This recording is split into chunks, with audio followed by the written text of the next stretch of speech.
I hope that you enjoy this. This is something that's a little different from what I normally do because we're going so far back that I don't have anything. I usually bring clothing and accessories with me from the period. Even when I do the Victorian era, I have a few pieces from that period.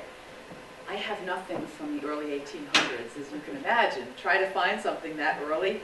So I don't have anything to show you there, but I have video clips, as I usually do, and I have my slideshow.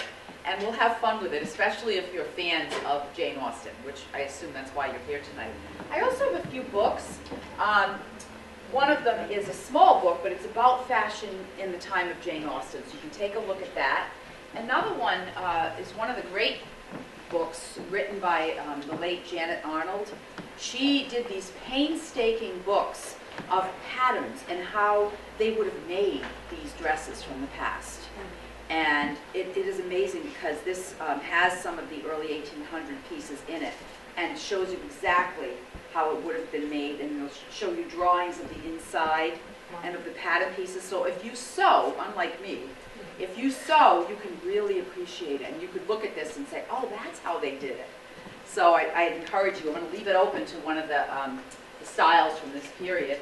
And then finally, I have a book called Kate Greenaway's Language of Flowers. Has anyone ever heard of Kate Greenaway? Oh, yeah. Even though this book was written in 1866, the original one, it was all about women from this period. So you'll enjoy looking at some of the illustrations from this book as well. So that's Kate Greenaway and the Language of Flowers, because as we know, back then, every flower meant something different. So it's interesting to read about that, just like fans had their own language. So take a look at that as well. That's the only show and tell I have for today. But what we'll do is we'll talk a little bit about the fashion of the period, and then we'll get into the actual films that have been made, some of the films that have been made, and I have video clips from 2 of those films. Does anybody have a favorite film from this period, Jane Austen films? No favorites?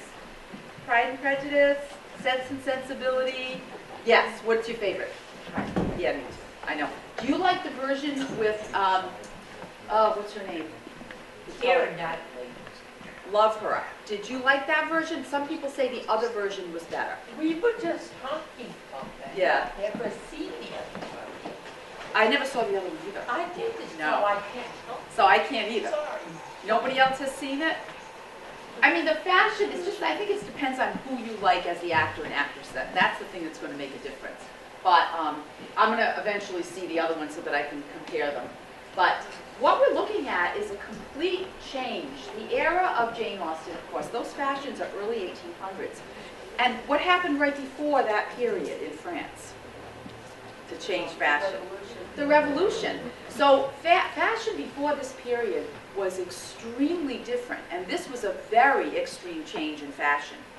Not only in Europe, but also here in America.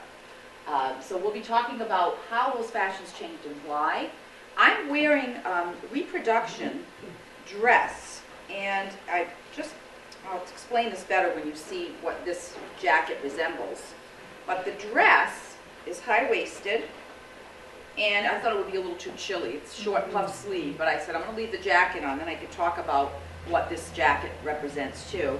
And this is a reproduction I had ordered. A woman used to make these dresses from this period, and she started going out of business. She didn't want to make them anymore, so she was selling her stock. So that's where I got this. And then these are reproduction shoes. These are more Victorian style, but I didn't have any of the flat slippers the ladies would have worn. They would have worn what almost looked like ballet shoes, ballet slippers. And I do have ballet slippers, but I said, this weather, not happening tonight. So I kind of compromised. I always try to wear something that is reproduction or resembles that style in some way. When I do the 50s, it's easy because I have a lot of 50s pieces I can wear. So you get to see the real thing, but I had to, kind of fake it a little bit today. Okay. Any of you who have seen my lectures in the past know that there's almost always at least one cartoon making fun of the extreme fashions. So the French Revolution really changed both men and women in terms of fashion. Before the French Revolution happened, well, what was the French Revolution about? Why were they wanting to change so much? What was the problem in France? The rich excesses. The rich excesses and the poor people, and it was that big divide. And what did they wear at court? Not only in France, but in England and other courts of Europe. What kinds of fashions were they wearing before this revolution? Anybody know? Wigs, especially the men, and they wore a lot of frilly, the men, frilly shirts or chemises, lots of velvet with embroidery, excesses everywhere in their costume as well. And they wore the court breeches, which were just around the knee, a little below the knee. And that was for court life. So when the revolution came along, the people who opposed the monarchy and wanted that freedom from them would wear what they refer to in French as sans culotte, meaning without those shorter pants. And they wore trousers, the trousers of the working man, which would be called pantaloons, and eventually be called trousers, the way we know them today. So it's interesting to see that progression. The women went another direction, and they had extreme fashions as well. Their fashion was based on, this was called the neoclassical period, this early 1800s, the Empire period, think about Napoleon being in power. And this was imitating the statues of the Roman and classical period. So the way they dressed with all that drapiness, they had, the Greeks would wear what they called the chiton, which was just really pinned onto the body. And this was sort of an imitation in that it's a column-like straight dress, usually made of muslin, and often kind of sheer. But of course, you'll see that they did wear things under that. And that high waist, very high waist, which became extreme, you'll see that in one of the clips, and also this very column-like dress was completely opposite from the very wide, think about the panier of the French court around mid-18th century. So that was an excess that had really changed to this plain kind of look. And once the men switched into this look with the trousers and the jacket and tie, that would never go away. It would just change shape, it would change, tie size, etc. But the suit was born. And the suit actually came even before this, but that's another lecture. It's a different time period. What are those women wearing? Well, the type of bonnets that women wore, they always covered their heads, and when they were outdoors, and the type of bonnets were called poke bonnets, because they just sort of came out from the face, forward. So it looked like, that whole little old saying, pig in a poke. It's like what you would put something in. So you can see the men trying to find the face of the woman that they're with there. So extreme examples of those poke bonnets. Jane Austen, of course, was writing during this period, and she didn't live very long. There is a Jane Austen Society. I don't know if you've heard, if any of you know anyone who belongs to that, but people who are enthusiasts of her books and that whole way of life and that style. So there is actually a society, and there's a museum in the UK as well. So she was born in 1775 and died 1817. There's been movies about her. You'll see an example of that in a little bit. There's the museum in Chawton in the UK, which I wish I could see these pictures a little closer, but they're showing the inside of that house. I'm sure that was her house, and they just made it into a museum, so where she did her writing. Okay, I'm going to go back because this is going to change quickly, and this is what I was just talking about. This is the excess of the court. Look how it changed. So that by 1790, you have, this is right around Revolution time, you don't see that extreme court fashion, but you still see almost what looks like could be a bustle, and a lot of kerchiefs in the front here. And interestingly, 100 years later, at the turn of the 20th century, you see an S-shaped curve corset like this, Edwardian, which sort of resembles that in a way, except that they were making the bust come forward. Rather than with the corset, they made it come forward with all of those kerchiefs that they put in the front. So history, indeed, repeats itself. Then, by 1800, you see this extreme, as I talked about, very, very high empire waist, very, very low cut, all kinds of stuff hanging out there. But they, of course, wore corsets that would push the breasts up and out. During the day, a lady was expected to wear what they called a modesty piece, which is just sort of like a scarf or a light shawl that would be placed in her bosom area for the daytime. So if you've seen any of the movies, like I know in Sense and Sensibility, they show them during the day, and the ladies, Emma Thompson's character, it has one of those modesty pieces sort of crossing over her box, her front. And, but it became very extreme. In the clip that I show you of Pride and Prejudice, it's a dance scene, and you'll be seeing that a little later, but you'll see that the higher in society the woman was, the more extreme this style would become. So that the rich lady that shows up with her brother and her, I don't know if it's her cousin, I don't remember, but she's very, very, very, just like this, very extreme, whereas the other young ladies at the dance don't have that extreme fashion. So just like any other time period, the wealthier, the more fashion-oriented they would be, and of course, the costlier the garments. This is how extreme it became. On the left, you see a woman with what is called, it's a type of bonnet, but it was called the red bonnet of liberty, or the red hat of liberty. And that was meaning supporting, getting their freedom from the monarchy. And this is an extreme example of that muslin dress I told you about. And I don't know if you can see from, especially if you're sitting way back there, there is decoration on the stockings. Whenever you can kind of see a lady with a sheer dress like that, it was almost impossible not to see the ankles at one point. So she would have what was called clocking, which is just an embroidery on the bottom of her hosiery. And her shoes during this period, like I said, were sort of like ballet slippers. They weren't much to them. And they were what they called straights. They didn't have a right and left. So it would shape to your foot. Now, I've danced my whole life, and when I was younger, and I danced in what they call point shoes, or going on toe, as they say, they still make those that way. There's no right or left. You have to form your foot into or the shoe around your foot. So that was the same idea here. This is, of course, a cashmere shawl, which was all the rage from India, and that would continue on through the 19th century. So that whole Eastern influence was very big as well. Notice how the hair is very disheveled, and on the man too. There was a haircut that the women, it's terrible when we think of it today, a haircut called haircut a la victime.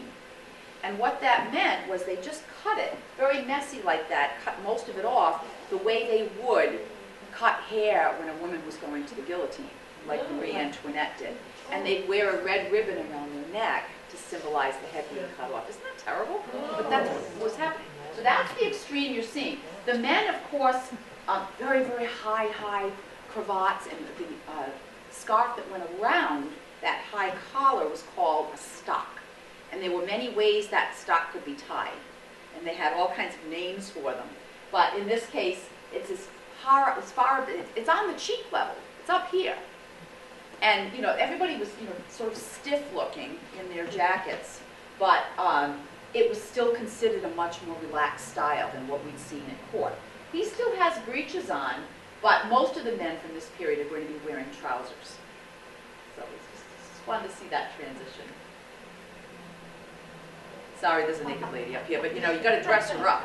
So, even though it's a very sheer, kind of risque for the time period, there were things under. And one of those things were called drawers or pantalettes.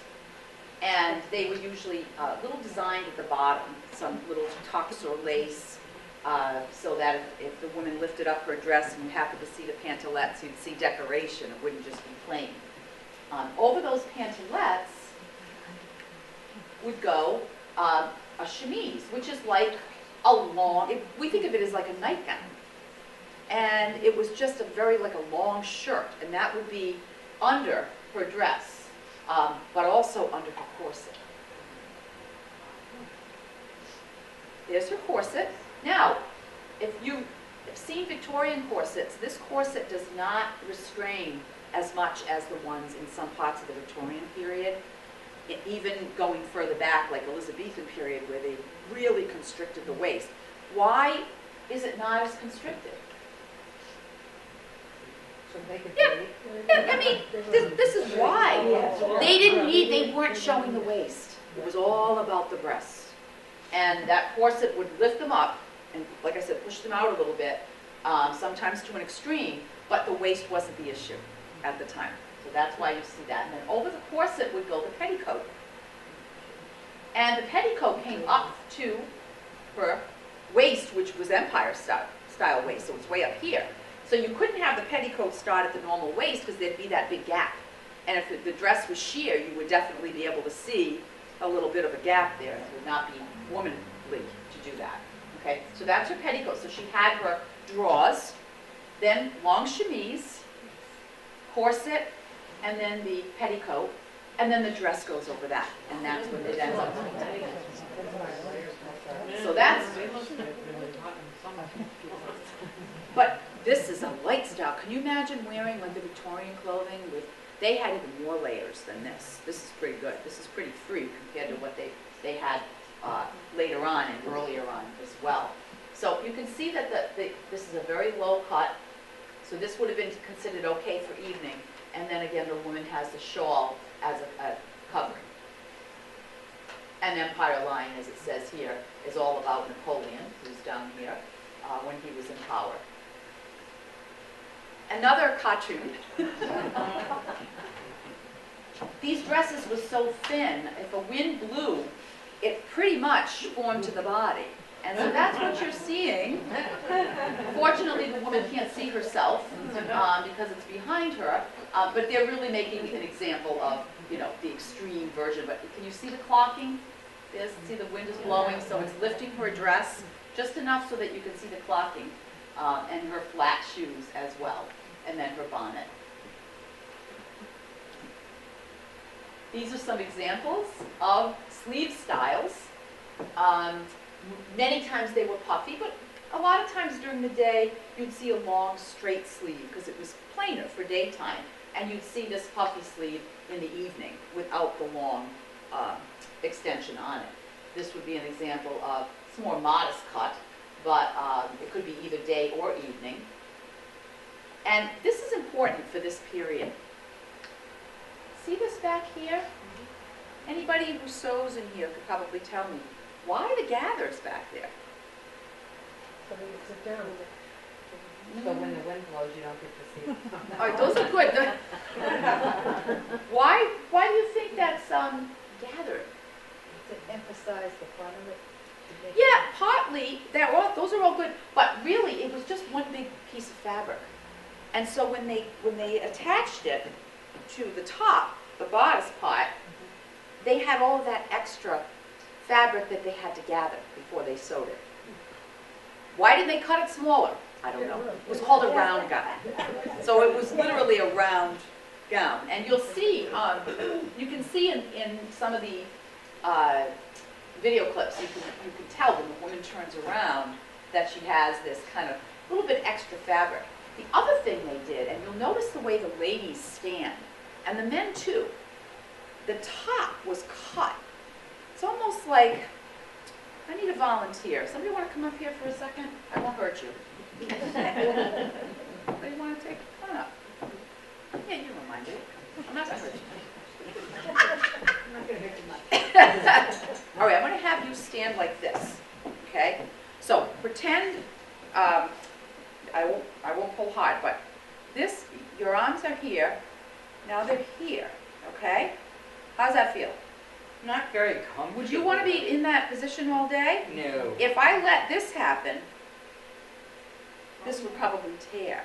What they did, I'm going to turn you around, the seams were cut so far in that, and they didn't have spandex back then, so if a lady did not sit properly and stand properly, those seams that were in that bodice could tear. Oh. So you'll see them kind of standing with their arms like that, and even the men, you can see in their coats are like that. Thank you. Very good volunteer. Thank you. So it's just the kind of thing you can't see from this slide, but it was definitely a funky cut.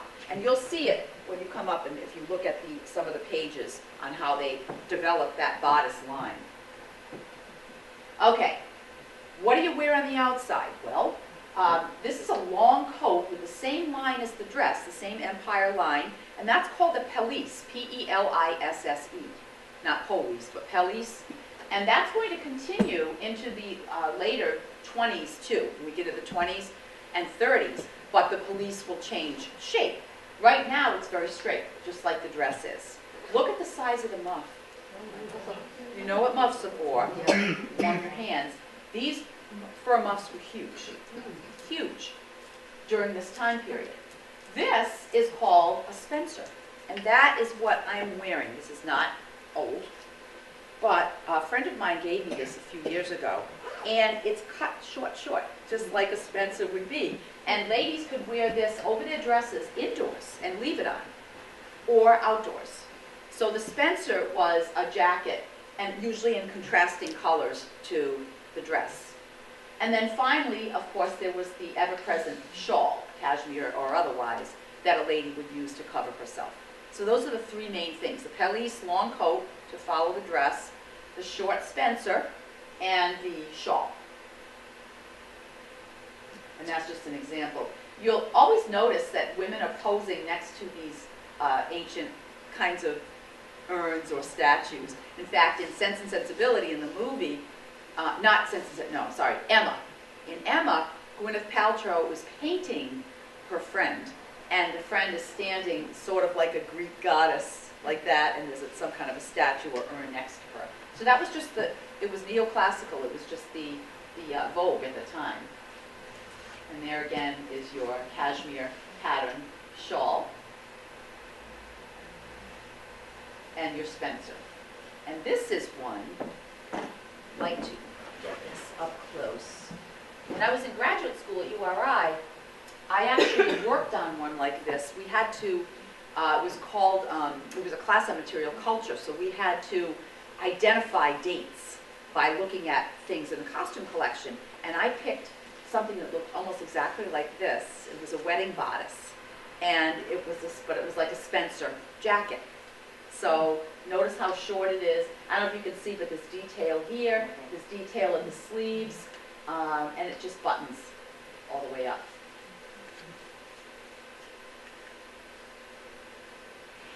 Prior to this period, women didn't carry bags. How did they carry things around before the French Revolution? Oh, maybe they stuck to that. Yeah. But what else? In pockets? In your pockets?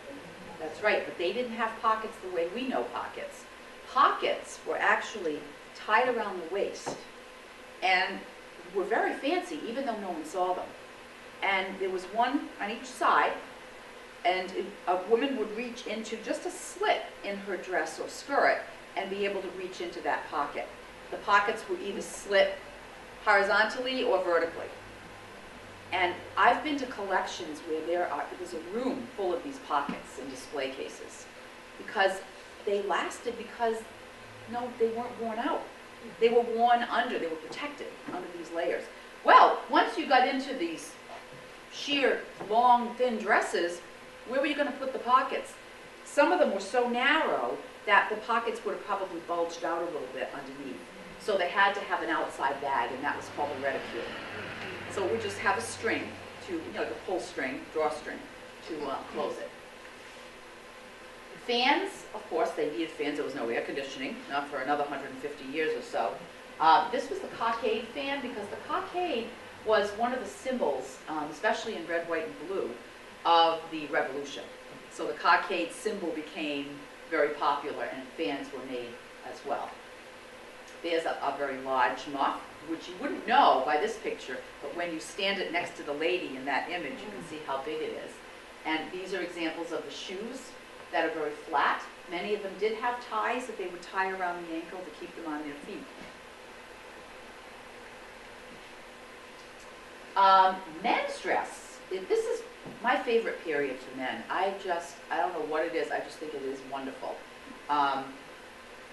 They look kind of stuffed and, puffed up. But that was the point, I guess. They have very, very short waistcoats.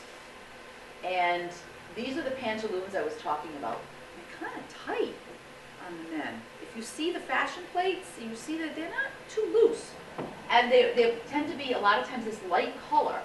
And then they might have darker jackets and darker coats over that. The neck, which you'll see close up in a minute, like I said, is very, very, very high. So that the shirt or the chemise that you'll see on the man, that collar comes up high. Then you've got the stock and the cravat. Even the waistcoat or the vest is high. That neckline is high. And then you've got the coat over that. So it's a very interesting combination, which is what makes them look sort of hunched and stuffed into their coats. The boots were either Wellingtons or Hessian style with the tassels in the front.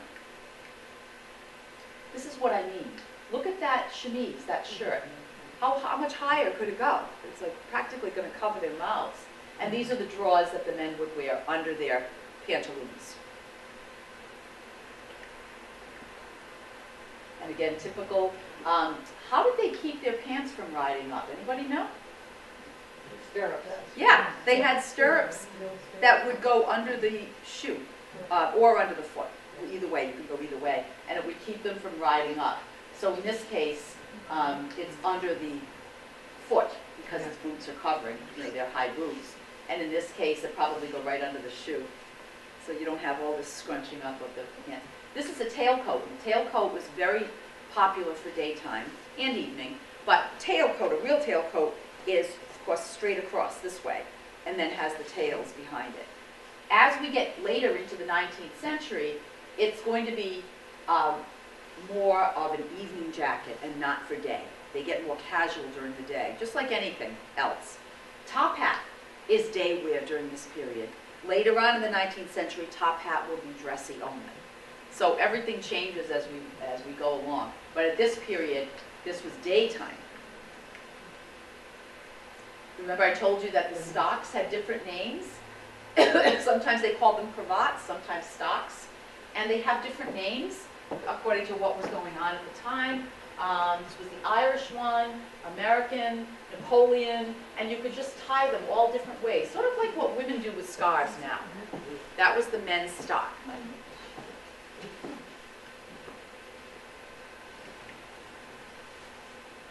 Over the shirt was the waistcoat or the vest. Sometimes it was pronounced waistcoat. Instead of saying waistcoat, it would be waistcoat. And very fancy usually. Even now, even though men's wear was less fancy than it, way less fancy than it was before the Revolution, it's either brocaded, sometimes it's almost like a tapestry or a damask, but only the front is fancy. If you can see the back, that's just it's shiny, but it's just a plain fabric. There's no embroidery, there's no decorative appeal to the back of the coat. Why? Yeah, you never see it. A man does not take his jacket off in public because it's a state of undress. It seems really funny to us now when you see people walking around with their pajamas and the young men with the pants down here with the boxers coming up. I don't know what to tell you.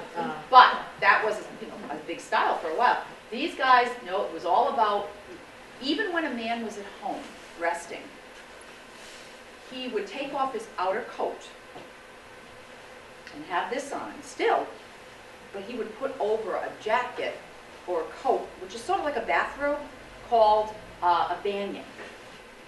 And that was still, he was sort of a state of undress. Even though he was all still propped up in all of these garments, that one coat had come off. It's interesting. He's a very uncomfortable looking man. And the other thing about the tailcoat is that during this period, the waistcoat usually would come below. It would hang below a little bit. And you'll see that in the film clips too. He has a stock on, comes up quite high, his trousers or pantaloons, and top hat. And the coat is actually just showing you the cut of the back of the coat. There's a seam down here. And then, of course, you've got the sort of pleating going on over here. Beautiful. This is a wonderful coat that eventually would be called a greatcoat. And greatcoats had several capes, and that's what you're seeing there. And I'm going to show you the back of it because it's so incredible. So let me just click that so you can see how beautiful.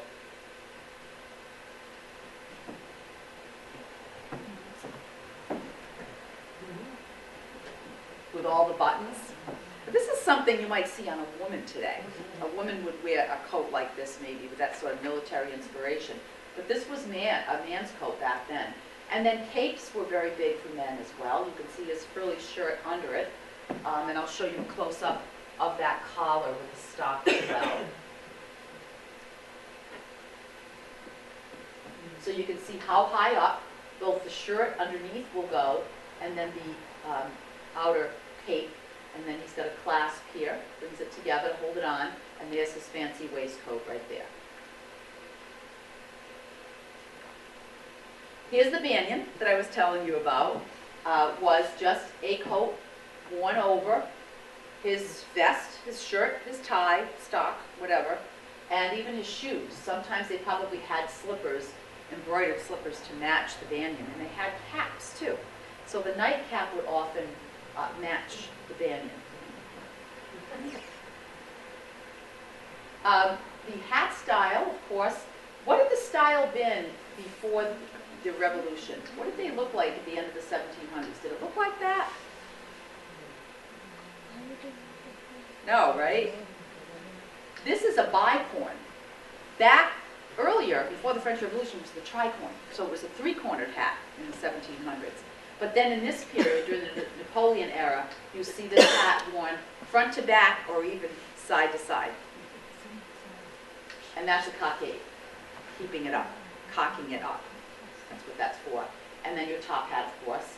Here's your example of a stock. Looks like a chef, doesn't he? And then some of them still did have some ruffled front shirts. But a lot of that was just a cravat. I think this is tied around and just has some lace coming down here. These are called spatterdashers or gaiters. You've heard of those, spats? They started out as, I mean, they're decorative to us. They look kind of cool, but they are literally functional because what they did was they protected the boots or the shoes from spattering on the street of mud or whatever other lovely undesirables might be found on the road. So to protect their shoes, they would wear spats. You can see the little elasticized piece underneath, and that would be to, again, hold under their boot so that it wouldn't ride up. And these are the two types of boots I mentioned. Those are the Wellingtons with the different colored tops. Those are classic. They never go out of style. They're still around. But mostly women wearing them now, but sometimes men. And those are the Hessian style with the tassel in the front. I have a question. Yes. You had shown a few slides, they had the men holding walking sticks. Yes. Was that, it wasn't because they were unsteady, it No. was just a statement? It was it's just Yeah. another accessory. Mhm. Many times they were very elaborate, Mhm. canes on the top. Mhm. And they would actually go for promenades or walks. And you know, the ladies would have their parasols and the men would have their walking sticks. It was just part of their outfit. Good question. Good question. That's another thing that changes size, parasols. In the beginning of the 20th century, they were huge, very, very tall. Whereas earlier in the century, they were much shorter. So they, just like everything else, they go to extremes and then go back the other way again. Little girls' dresses. This is, of course, sort of looking like their mothers, you know. They didn't have play clothes at this period for little boys and girls. They pretty much were expected to be adults, not adults, but dressed like miniature adults. And when they were really young toddlers, the boys wore dresses, as did the girls. So sometimes it was hard to tell apart the boys from the girls, especially if the boys had longer hair, because they all had dresses on.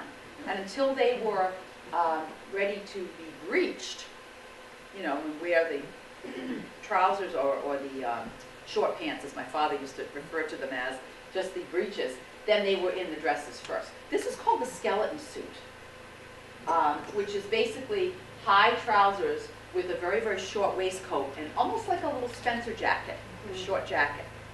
URI's collection had a real skeleton suit from the period, from a little boy. It's heartbreaking when you see those, the younger children's clothing, but there was one there in that collection. I think this is interesting. This is the style that I was telling you was right before the Jane Austen period, right before the Revolution, or right around the Revolution, before this extreme came along. You were seeing this on ladies, all the scarves in the front, and this sort of a little bit of a bustle kind of a look in the back. And this is the mother from the Pride and Prejudice film. She plays the mother of, you know, the Bennett girls, Mrs. Bennett. And she's not in this style. Why not? How come she's in the style from before the period?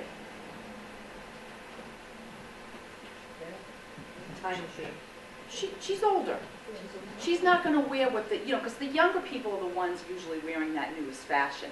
If you think about, if any of you were Downton Abbey fans and you would look at the Dowager Countess, Violet, she would always be in more of an Edwardian style because she was older. She's not going to wear the latest styles from the early 20th century or, you know, like the teens, like the girls were, the younger girls. So she's in an older style. Her daughters will be dressed more in the later fashion.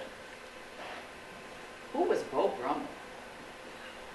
He was a dandy. He was a dandy. That's what they would call a dandy. And this is a real extreme of fashion. And, you know, the ladies loved him, and he just was sort of pompous and, you know, strutting his stuff about, but men imitated him because they wanted to look like that. There's the disheveled hair and longer, kind of longish hair, the very, very high cravat and neckline here, or collar, the high tailcoat with the waistcoat hanging a little below, and the tight pantaloons. So that was the style. That's the height of fashion for men of that period. Looking a little pompous didn't hurt either. So this making fun of, lacing a dandy. Yes, some men did corset because they wanted to have that waistline. They didn't want to, they couldn't wear those fashions. They were still kind of restrictive. And in order to have that look like this, they would corset themselves so that they wouldn't have a big bulging belly in their waistcoat hanging out over here. So, okay. So you see even the hair is extreme. I don't even know what to tell you. This one has padding on his hips. Because sometimes they did have a waistline so that they wanted to have that little effect of hips. So they would have padding there. And look how high, the collar's like up near his eyes. So yeah, they make fun of anything that they consider to be really extreme. I can't read the writing, it's too faint, but you can imagine. So that's around 1819. And then again here, he's trying to lace, this looks like a woman to me, but trying to lace the stock very high up over here. Look at the butt. I wish I could read these. I really believe, oh, I'm sorry about that. I'm so blind, I can't see. Get my other calf on or something like that. Oh, that's calf pads. Because with tight pantaloons, if you had a skinny calf, it wouldn't look as manly as was the standard at the time. So they would pad their calves. That wasn't the first time. It was said that Henry VIII in the 1500s padded his calves. I don't think he did. I think he had good calves and he was proud of them, so other men of the court padded their own. So they'd have a shapely calf. Talk about vain, huh, these men? Karen? Yes. I think we can thank Beau Brummel for one other thing. What? He introduced daily bathing. Yes, thank you. Thank you. Can you imagine that what we take for granted? Yeah, he was very clean and always smelled good. Think about all those centuries where it wasn't considered necessary. It was even considered dangerous to bathe too often. So a sweet-smelling young man. All those layers of clothes? Huh? Wearing all those layers Yeah, of all clothes? those layers of clothes. Yeah, can you imagine? But yes, thank you for that. That he was able to kind of bring that fashion in too, and it was important to be clean. So we can thank him for that. That's a good thing. We don't need any smelly men hanging around. Trying to see if there's anything else that is extreme that they're trying to show you, but it's mostly the high neck, the crazy hair. See this picture right here? See what's happening with the hat? That's why they made fun of that, see? This style is so that the man won't have hat hair when he takes off his hat. What it is like a little puff up here, a little puff that goes under the hat of hair, and then the rest of it just is puffy here, so that the hat sits right there and doesn't mess up the do. It's homely, I think, but they didn't care as long as they could take their hat off and still look the same. Here's some examples, of course, of painting of women in day wear. They're home, so they're not covered up. But they're in the latest fashion with that very high empire waist and updo. This, again, imitating statues. So women would often be painted that way, that sort of imitating that column-like Grecian look that you would see in the sculptures of that period. And almost trying to match the statues, which is why so many of the dresses were white or off-white. Kind of, that bleached look. All the statues being bleached out. And here's a gentleman in his finery and courting a young lady. He's got the extreme fashion on too. Women's hair. I'm not as far from a hairdresser as you could possibly be. But, and I couldn't get it exactly right, but what you'll see in a lot of films and even the paintings would be these bands wrapped around the hair that was up. And it was like the classical do's you see in the Greek and Roman statues. You see that kind of wrapping of the hair with all these fancy curls and all of that. So the ladies were trying to imitate that, so I tried to do a rough rendition of that one. Emma was with Gwyneth Paltrow. You could really see the style here. The long gloves for evening, having the chest open, of course, for evening too. And she plays it's a very cute story. She plays a young, wealthy woman who's always trying to match up her friends with others and, get a good matchmaking situation going, and she keeps messing up in the worst way. So it's just a very, very cute movie, but the fashion there, they do a very nice job showing you both the men's and the women's fashion of the day. More examples of that with the updos. Very extreme. Wish you could see that a little better because you would see that seam I was talking about. But you can see in the way they're standing, ladies are standing, they're really kind of forced into that position. Look at how high that neck goes back there, Mr. Knightley. I never saw this film, but this is another Jane Austen called Persuasion. Of course, you've got the same styles. It looks to me like this would be someone not very wealthy compared to what we just saw with Emma. Mansfield Park is another one. You can see the style on the men. This hairdo, typical for a young man at that time. Very messy, but considered the height of fashion. This is a modesty piece. Can you see that? It's just, it comes here. It's almost like a scarf was tucked under. And it's just like two sheer pieces, but it does cover the main part of the bosom area. And again, Jane Austen, a lot of her novels were based mostly on people who did not have a lot of money, but mixing with people who did, and seeing that comparison and contrasting style and attitude too. So that's a Spencer. You can see the contrasting colors, same here. She's probably in a pelisse, that's probably a long coat. You can see the top hats here on the men. Here's the waistcoat hanging below the tailcoat. Pride and Prejudice, loved it. I've seen it so many times with my poor husband. Oh my God. It's like, oh, if this fits on and I happen to put it on, I think he just disappears in his head, so he doesn't have to watch it. It's not the kind of thing men like. But very romantic and very well done in terms of fashion. This is a scene, and I'm hoping that when I was playing it earlier, it was coming out kind of low. So I'm going to just double check and make sure that the YouTube is working. So if you don't mind me doing that, I want it to be loud. I think when I got this clip, I think it was kind of low to begin with. But I'm gonna just, if you'll excuse me for a minute, I'm gonna come out here and get my settings and make sure that the Bluetooth is on. Right.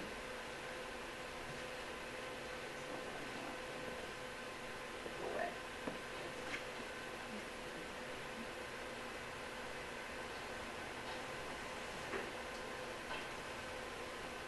Oops, there we go. And then I can be sure, yep, it's on, it should be okay.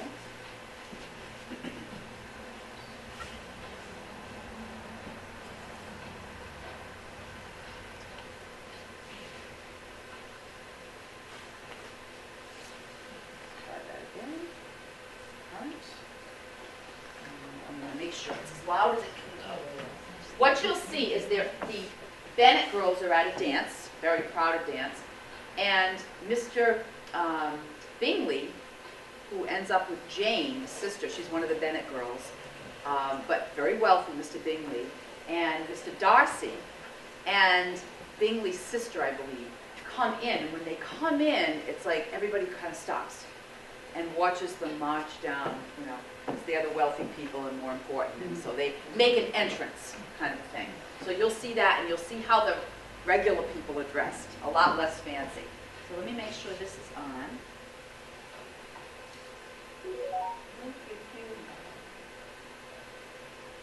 Please charge.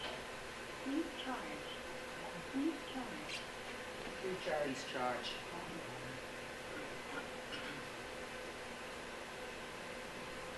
Thought it was all charged up.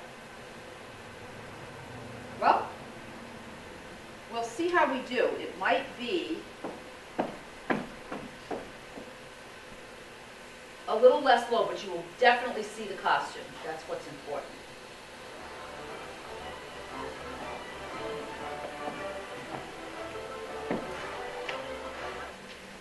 Oh, sorry. Please charge.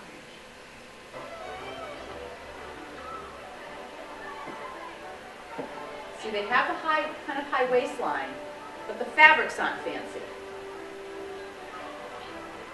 It's kind of low.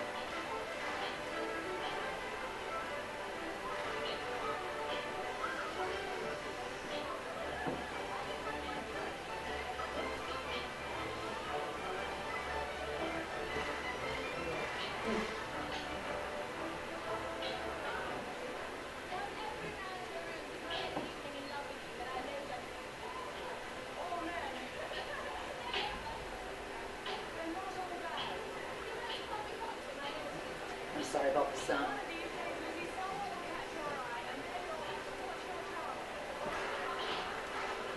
I just want you to see that entrance.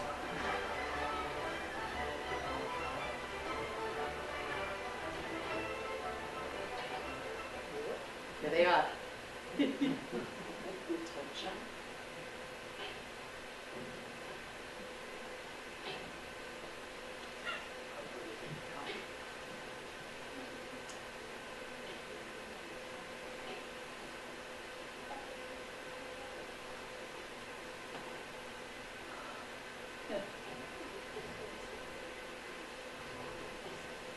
Can you see the waistcoats and her dress?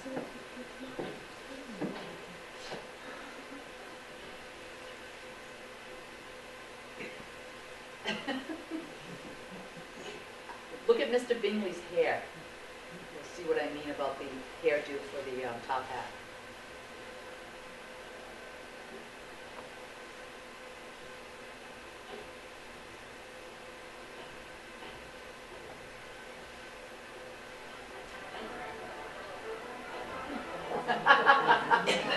See if they show him again with that hairdo.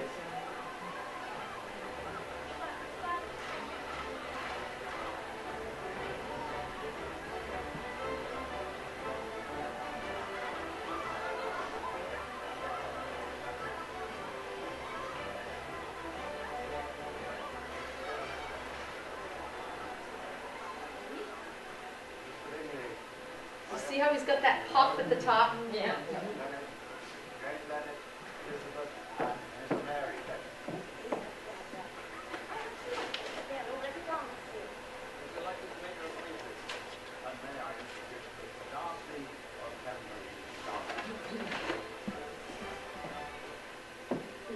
Okay, you get the idea.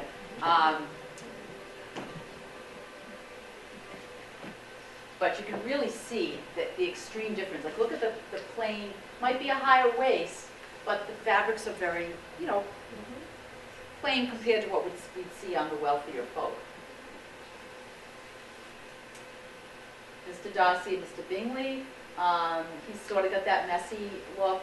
He's got that poof, like I told you about. But they look kind of stiff in that, as they did at the dance. Those coats are sort of cut the way the ladies' bodices are. You just can't tell because this is profile. And then this is a day coat, so it's going to be a little less formal. Sense and Sensibility, another Jane Austen film, you know, of course based on her book. Very well done, has Emma Thompson and Kate Winslet and Hugh Grant and who is the, I don't know the guy who plays Willoughby. I can't remember who that is, but very romantic story as well. Same style. They show them at dances. Same kind of hairdo, updos with the kind of wraparound scarf type thing, like I said. You can see very low cut. This is evening. Obviously, the two sisters are at a dance. Always with long gloves. Always when they have short sleeves. You can see a little bit here. This is definitely day wear, and this is much more formal. Just I know these characters, so it makes me laugh. But anytime you see anything that's the regular folk, just think cotton and linen and wool, not taffeta, silk satin, or silk velvet. That's for sure, like you see on these folks. Hugh Grant. So he is adorable, and he looked great in this period. The worst I've ever seen him is there's a movie based on the 17th century, and it's called, it's based on King Charles's court. And he plays a painter at the court, and he has the long curly wig. He looks so hideous. It's not his thing. It's not his style. He looks cute in this one. This, I don't know if you can see the pants. These are buttons up here. They didn't have any zip flies. That's called a fly front. And it literally would unbutton and fold forward. So, you know, do what they needed to do and be done with it. So that's a fall front. And then eventually there was the button front, button fly. And then zippers came in the 20th century. This scene is priceless. I'm just sorry we're not going to be able to hear it. She's really wish I could. I don't know what they wanted to do with this thing. This was new. I bought this recently, not knowing it wasn't just going to keep going forever. So I apologize for that. But I'll give you an idea of what's going on. During the film, Emma Thompson's character is in love with him, and he's in love with her, but he was already contracted to marry. He was sort of engaged from a young age, and he didn't want to hurt her and break his word. So he could not, you know, to really do anything about being in love with Eleanor, the other woman. And what ended up happening was, because he wanted to be a parson, his family disowned him, so all his money went to the brother. So his fiance ended up breaking up with him and going with the brother, so he was free. So this is a scene where he's telling her that he's now free, and she was always the one who never showed emotion and was always very stoic and just accepted things, and she just freaks out and breaks down crying. So it's cute. So that if you can't hear it, that's what's going on. I apologize for that, but let's see. It's very cute. You'll get to see styles too.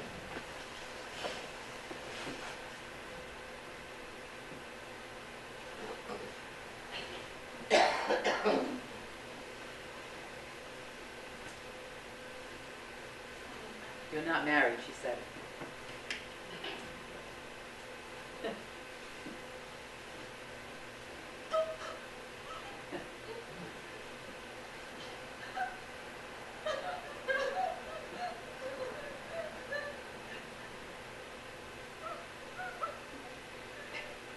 I don't know,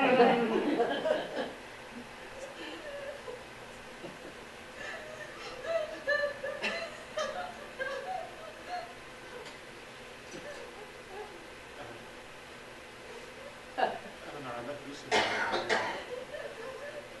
And I had an profession I should never have felt, I had a foolish inclination.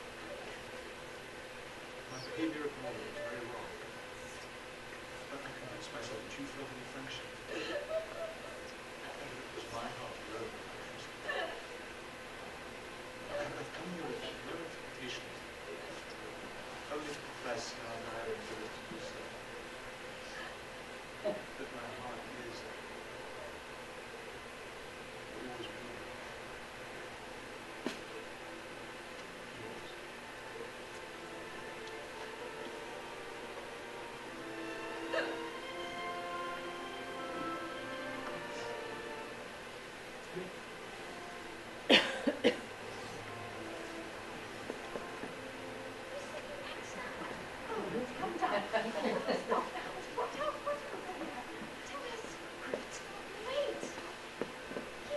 He's kneeling down, she said.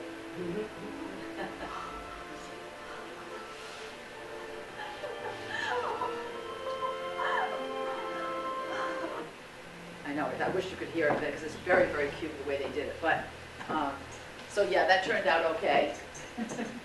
And then this was a movie about Jane Austen. Did any of you see this with Anne Hathaway? It was early 2000s that it came out, so it's been a little while. But it was good because it did show, again, that, you know, plain type fashion that Jane would have worn. She wouldn't have worn anything really dressy. So it was just an interesting take on that. Does anybody have questions on any of the men's or women's fashion? That, again, I have nothing to show you except what's in the books. And that, it's much better when you can actually see more garments and accessories. So this is a tough one. But, you know, I can talk to the cows come home about what they wore, but unless you see it, it's a little bit harder. But this book has the round gown I was telling you about. So this says 1798 to 1805.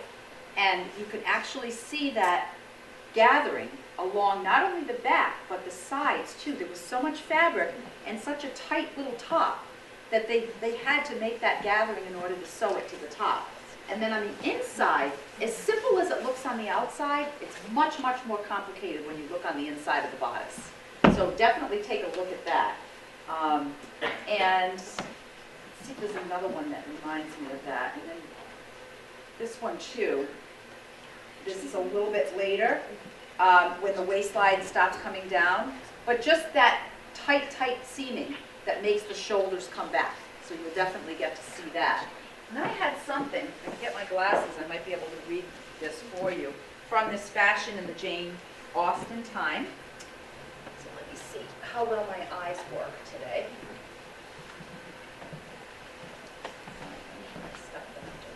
Well,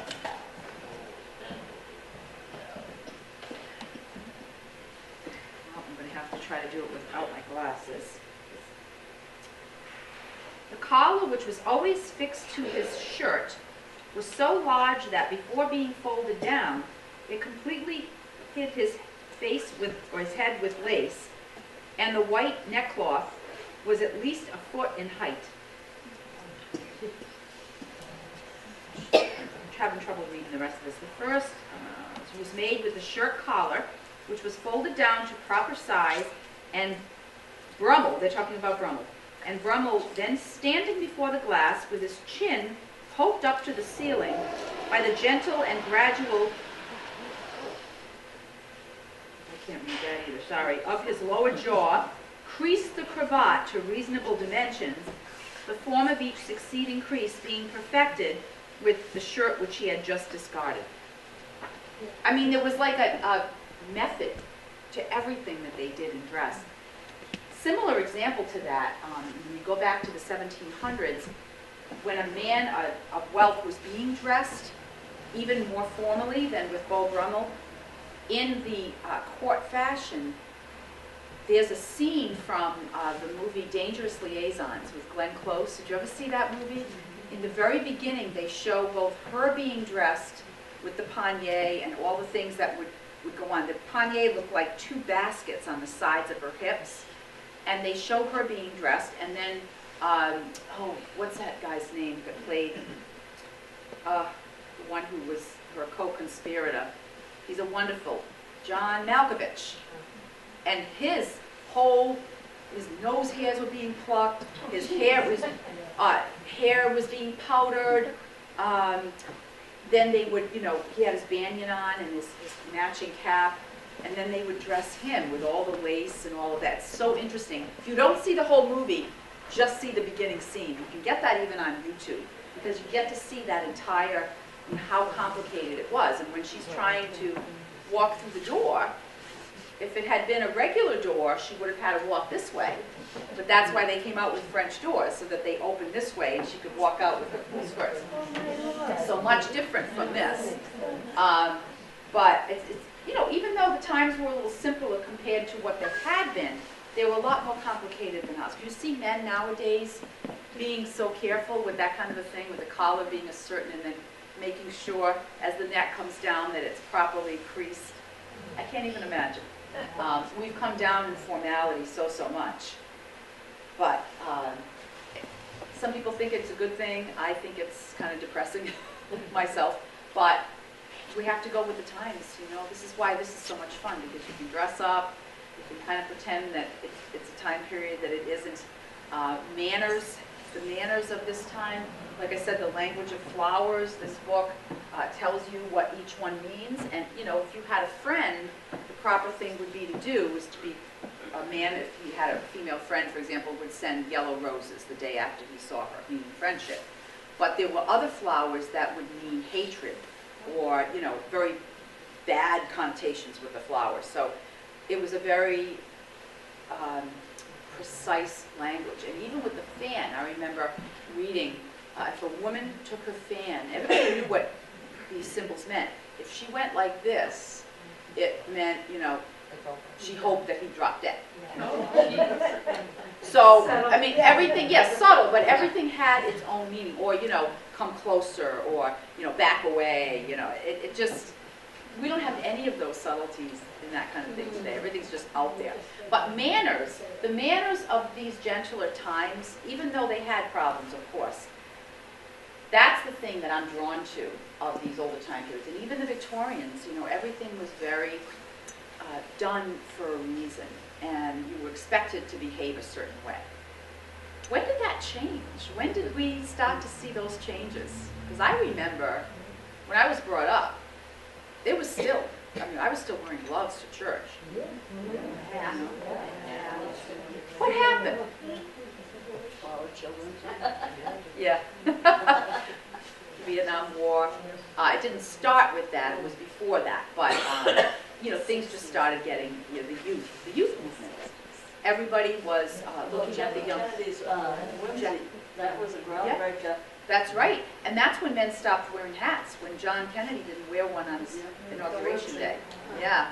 So things happened, but the manners back then, the way you were expected to speak to one another.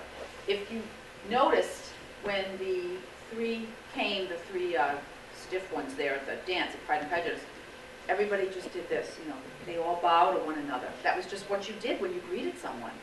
You didn't shake their hand, you did a bow. And then what happened later on? Later on, when men were still wearing hats, what was a gesture that they might have with their hat? Man, tip your hat to a lady, right? What other kinds of manners? It's just very interesting. You'll see it. If you see the films, you'll see this thing. Holding out the chair. Holding out the chair. Now, you're lucky if you don't get a door slammed in your face. Am I right? Don't you think we need to bring it back? How do we do that?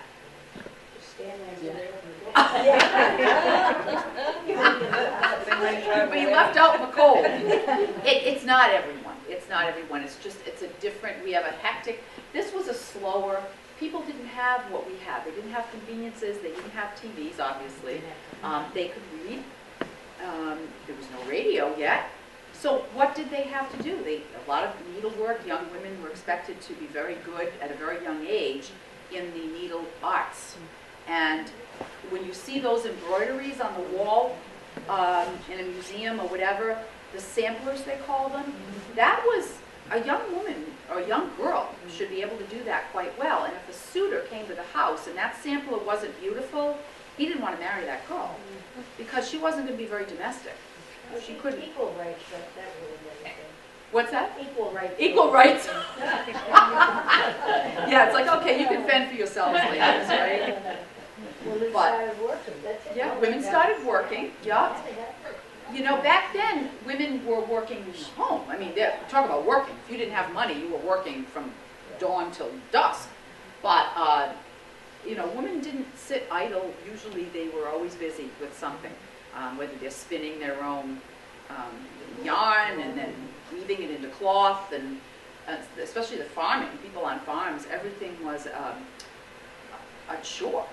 There was nothing that was done for you. I worked at Slater Mill for a couple of years when I was in grad school, and I was a tour guide, and then I had an internship there.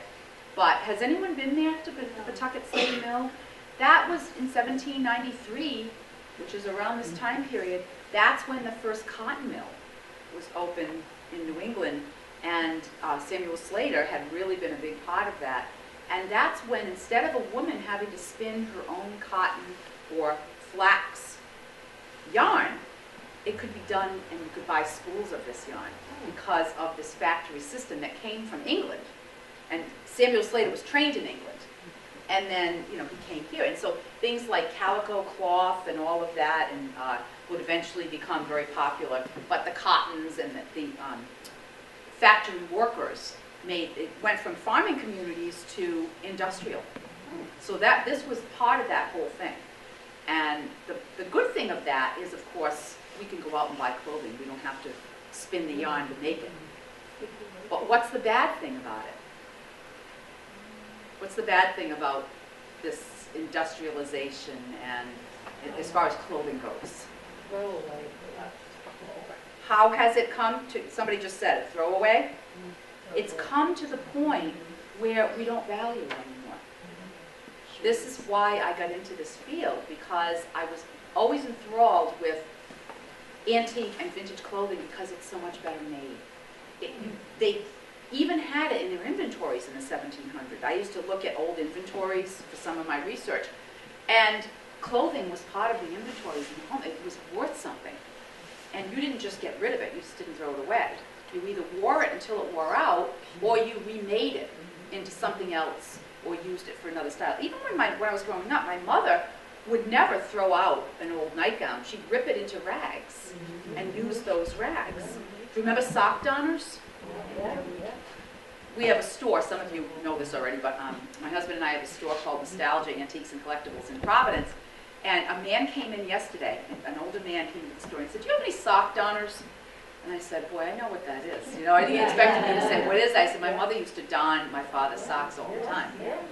And then when my sister got married, my oldest sister got married, this was in the 70s, and my grandmother was still living, and I don't know how the subject came up, but she said, "I got to get my husband some socks, you know," and, "Well, don't you darn them?" My grandmother's like, well, don't you darn them once? No, I just throw them out. She was completely shocked. Because, you know, that generation, nothing was wasted. So we're talking about that same time period. But to me, what intrigues me is, again, how well made things were. They were made to last, not to throw away. So keep that in mind. And the only time I don't talk about that is when I'm talking about much later periods where things are manufactured like they are now, and it's kind of sad because it's not there, and it'll probably disintegrate before we even. The sad thing, I bought, because I do Downton Abbey and Titanic, that era, quite often, I bought, and it wasn't cheap, I bought a reproduction. I had to order it. There's a company called Recollections, and it's lovely, but it's a long skirt, and then it has the long fitted jacket with all the buttons down the front. First time I wore it, 3 of the buttons popped off. Because they didn't take care in sewing them on. They did it beautifully. It looks great, it's comfortable, But it's not like that you used to reinforce them. Remember the bound buttonholes and all that? Now, when you buy something new, how many times do you see a tight button? Almost always it's sort of hanging, just from shop wear, maybe, wear and tear. And who feels like going home when you buy something new and having to reinforce the buttons?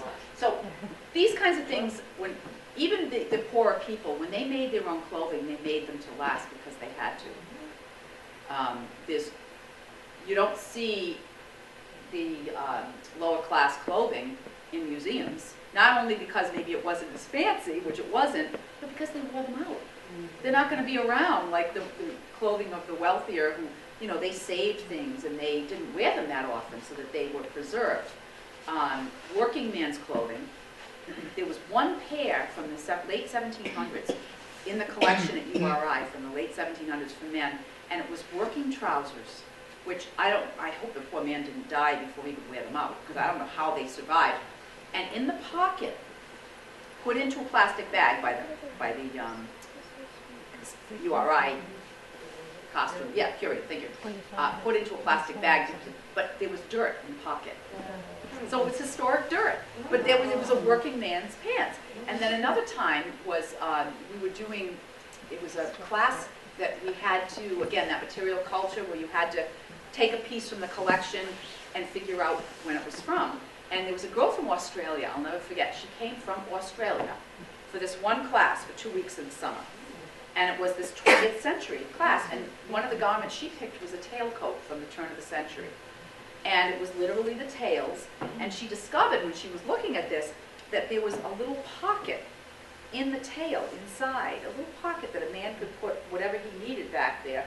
And when she put her hand in that little pocket in the tail, she pulled out, she said, "Oh, it's a block of chocolate." So there was a little historic piece of chocolate in the little pocket inside the tailcoat on the inside. Isn't that cool? So you never know what you're going to find.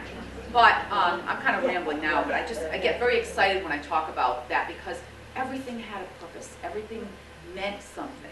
Now, you go to the market, you see, you know, people in pajamas and slippers, and I don't know how you all feel, but I assume you probably feel the way I do, and that's why you're here, because you're enthralled with the past and how people cared about what they looked like. Do you think it's just in America? No. No? Have you traveled and seen? No. I mean, have you seen people a little dressier in other countries, or do you think it's just us? Well, my granddaughter just came back from 4 months in Ireland, and the picture she sent, nobody had pajamas on. Oh, well, that's a start. Yeah, so I don't know. Yeah. That's probably, and I think maybe, yeah. Yeah, I guess so. I mean, But they had jeans and, you know, casual clothes, but Yeah. no pajamas. there was a store called Shepherd's in Providence, Rhode Island. When I was a kid, it's been long closed now, but they had Shepherd's Tea Room. So back then, even in the 60s or early 60s, people were still going to tea and dressing up. When they got on airplanes, the early days of travel, you never would go in sweats on the plane. I mean, that was just not considered acceptable at all. Now they do. But back then, it was, everybody was born decked. in the country and we dressed for the city. Dressed for the city, yeah. That's right, that's right. Yeah, dress up to go to the city. And I know it's not comfortable. I mean, I don't miss, I'm sure that if you ever wore a girdle, I think you're probably all too young for that, but if you ever wore a girdle, I'm sure you don't miss it. I did too. But it provided an elegance and a silhouette. And a foundation garment was necessary for that.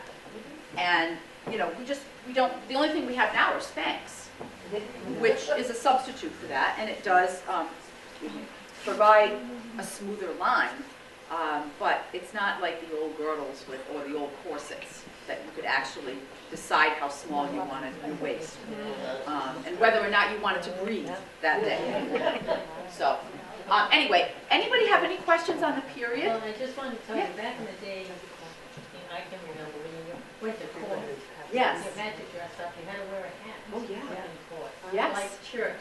And Like it's- church, it's yes. Respect, I think Out it of was all. respect. That's all gone now. That's what I'm glad you brought that up, because I either heard someone say it or I read somewhere that in Italy, I've never been to Italy, but In Italy, you'll often see, probably especially the cities, of course, you'll see people dressed up a lot more because they feel that it's respect not only for themselves but for one another.